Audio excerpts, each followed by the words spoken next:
Good afternoon, Madam Chair, board members, and Dr. Grimacy. Thank you for the opportunity to present our plan to support students that receive exceptional children's services in Moore County schools. There has been a great deal of work from many individuals, including teachers, administrators, and specialists in designing a plan that supports our students in these unprecedented times. So what will EC services look like? Our teachers and related service providers will be ready to provide support to students on the first day back in class. How they will support students may look different when they are in face-to-face settings versus a virtual setting, and this should be accurately reflected in the student's IEP. Some of our students will be electing to participate in the Connect Academy. For these students, we will develop a plan that will support their individual needs based on the total virtual option. So as a parent of a child that receives EC services, what would this look like for my child?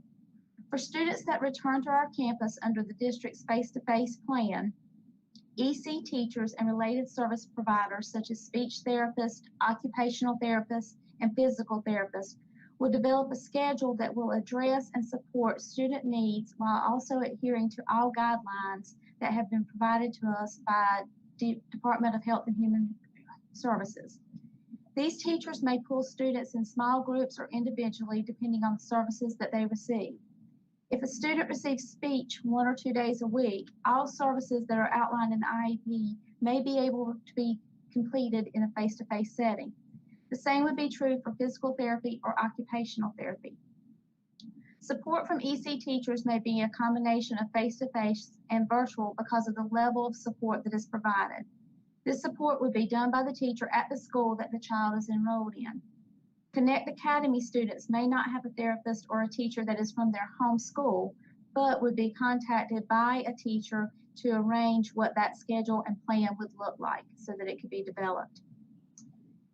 We will be creating integrated learning plans. So for students that are electing to participate in the Connect Academy or that have services that cannot be served according to their current IEP, teachers and related service providers will work with the parent or guardian to develop an integrated learning plan specific to the individual needs of the student in a remote type setting. This integrated learning plan may not be required of all students because as a team, we may be able to provide these services in a face-to-face or combination of face-to-face and virtual settings. Some students may only receive speech services and the therapist may find that these services can be provided while at school according to the IEP. Other students may receive support in the classroom or in a pull-out situation, and these students may be able to receive their support through synchronous or asynchronous learning. For some students, however, we are aware that their services and level of support is not able to be met according to the current IEP in a remote learning model, so we would address this through the integrated learning plan. There are several components to the integrated learning plan. If a team feels that a student needs cannot be met through the current IEP, we have developed a plan template that will address the learning needs of the student. This integrated learning plan will be developed with the parent or guardian. The plan will address the student's current ability to access distance learning.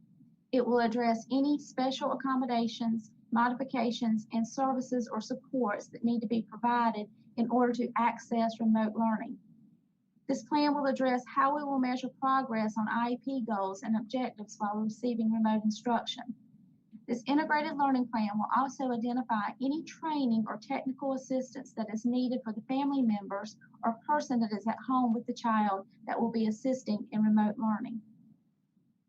As we look at specific classrooms such as pre-K, for our pre-K students, we will follow all safety protocols as outlined by the CDC and the North Carolina Department of Health and Human Resources. Daycares follow a little different guidelines when we're planning for reopening, and we have been in contact with our consultants to ensure that we are in compliance with these guidelines as well. Social distancing will be observed as much as we possibly can with 3 and 4-year-old students. Staff will be required to wear a mask, and we will encourage our students to wear a mask, but it will not be required with this particular age group. In our exceptional children classrooms, we will observe social distancing guidelines and limit the amount of times that we are mixing cohorts of students as much as possible. Materials that have to be shared will be sanitized between each use. If there are materials that cannot be sanitized, then we will look at purchasing enough of these supplies so that each child can safely have their own materials. In some of our classrooms, such as an extended content classroom, students will be encouraged and taught how to wear masks. This is dependent on the student and his or her ability to safely wear a mask according to the guidelines that have been established from Department of Health and Human Services and the CDC. This will have to be determined on a case-by-case basis for some of our students. For our occupational course of study classrooms, we will follow the North Carolina Department of Public Instruction guidance about work hours. This was waived last year by DPI, and if it is waived again, communication will be shared with our students and their families so that they can plan accordingly. Now I would like to introduce Elaina Aponte. She is an extended content teacher at Elise Middle School, as well as our Moore County School Teacher of the Year. Ms. Aponte was gracious enough to come in and work with our team on a resource guide that will support teachers as they look at reentry.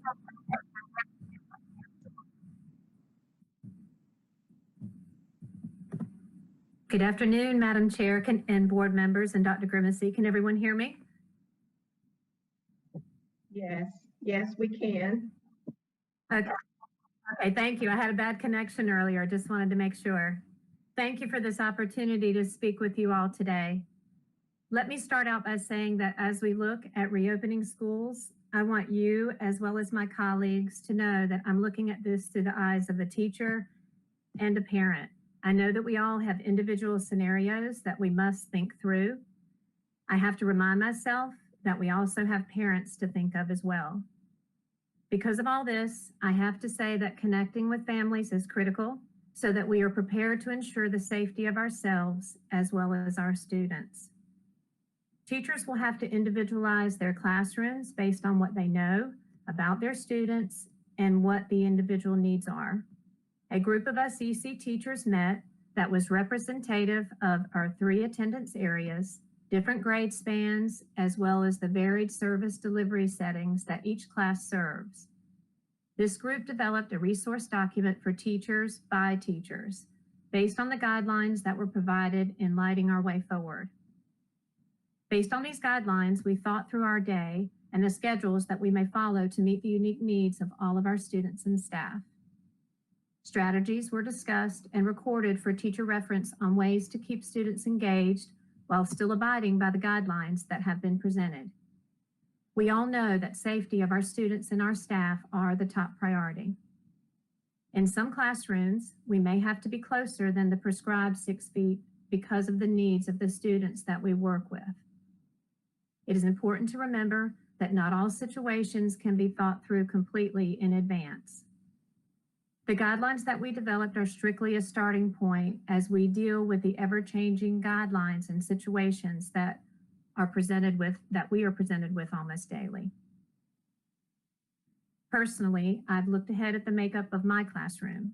I foresee smaller individualized learning groups, allowing students adequate space and distance, as well as response time for students and teachers to safely engage and sanitize. I foresee visual schedules presented to each student, reminding them of what to expect during their school day, as well as their home days. I also foresee working closely with each family to ensure that learning activities are modeled for their students and safety precautions are practiced at school as well as home. I foresee adequate time being spent teaching about social distancing and helping our population understand this new way of life. Smaller class sizes will make these transitions and ways of teaching more manageable and allow our students adequate time to respond to change. It is important that we all remember that we must work as a team as we navigate through reopening. My advice to my colleagues is to take the guidance that we have worked on and collaborate with your classroom colleagues to make sure that everyone understands the plan. As teachers, we will need to make sure that a clear schedule is communicated to all of our adults in the classroom that adheres to the guidelines that have been provided to the schools. It is critical that we as teachers work with our families to make this transition as smooth as possible. We know that this will require additional work that we may or may not have done previously.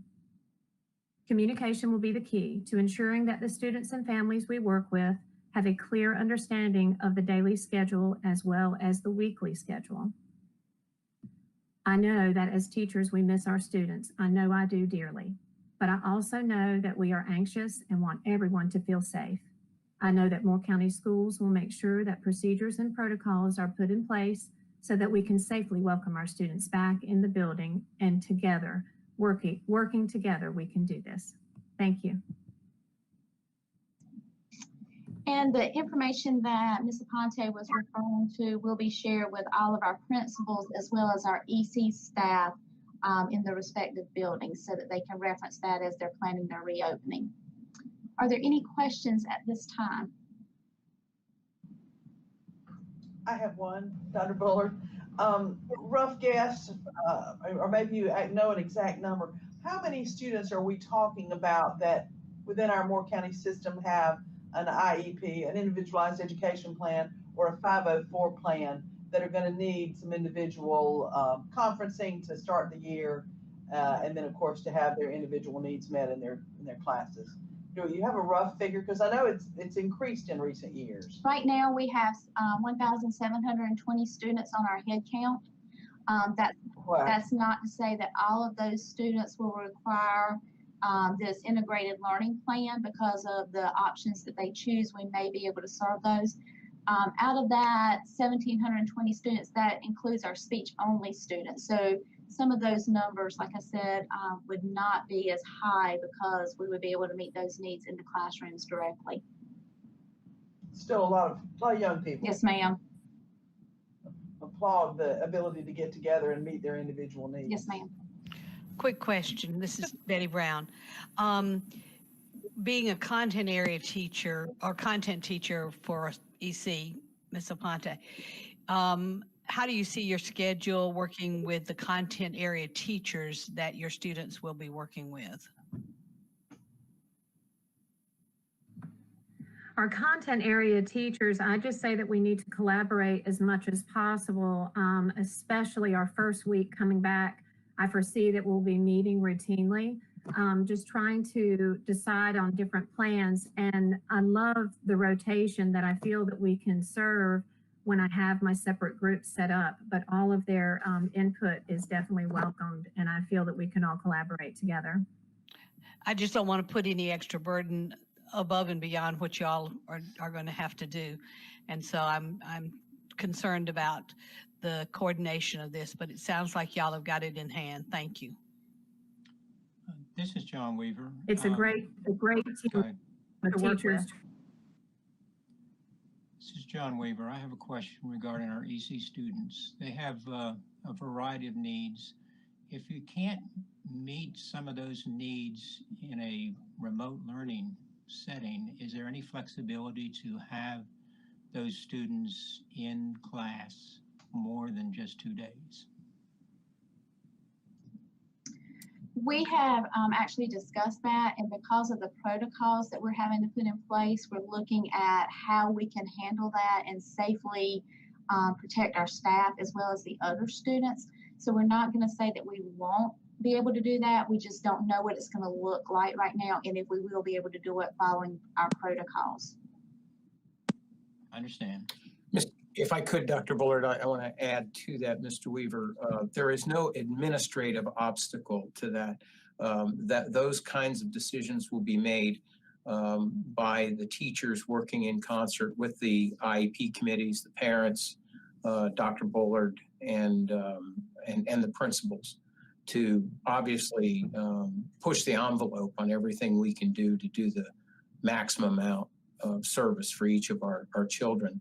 Dr. Bullard, just as a follow-up on that, the Plan B opportunities that we have, does that expand on what we were able to do for our children last spring? Are we going to be in a better place come this fall under Plan B than we would have been under Plan C from an educational standpoint?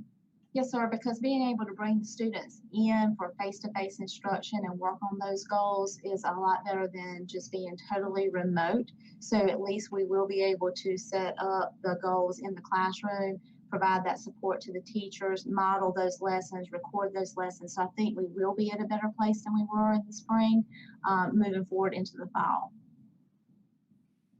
And Dr. Bullard, does the guidance provide some options, for instance, for different types of services that come in, for instance, speech and language and occupational therapy? I mean, some of those require more visual cues and or more physical activities. So does the guidance cover some of those options and supports for teachers and students?